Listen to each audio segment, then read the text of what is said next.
నిన్న చంద్రబాబు నాయుడు గారు క్యాబినెట్ మీటింగ్లో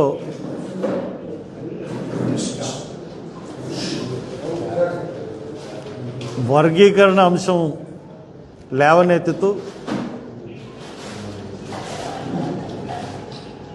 జిల్లాల వారీగా ఎంత శాతం ఉంటే జిల్లాల వారీగా వర్గీకరణ చేస్తానని చెప్పి ప్రకటించారు.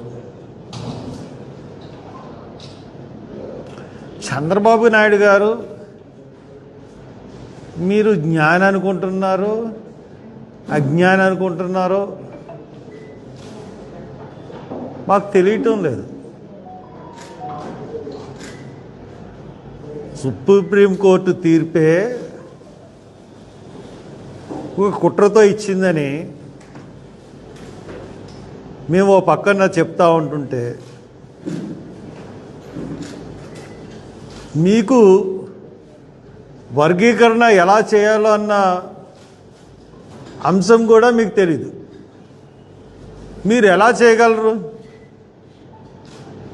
ఈ వర్గీకరణ రాష్ట్రాలకి అధికారం ఇచ్చింది సుప్రీంకోర్టు.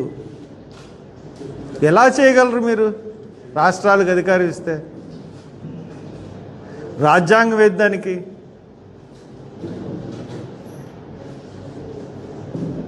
రాజ్యాంగం 341 ఆర్టికల్ సవరణ లేకుండా రాజ్యాంగం అవుతుంది. 341 ఆర్టికల్ సవరణ లేకుండా వర్గీకరణ అన్నది సాధ్యం కాదు. 341 ఆర్టికల్ని బైపాస్ చేసి వర్గీకరణ చేస్తానంటే కుదరదు.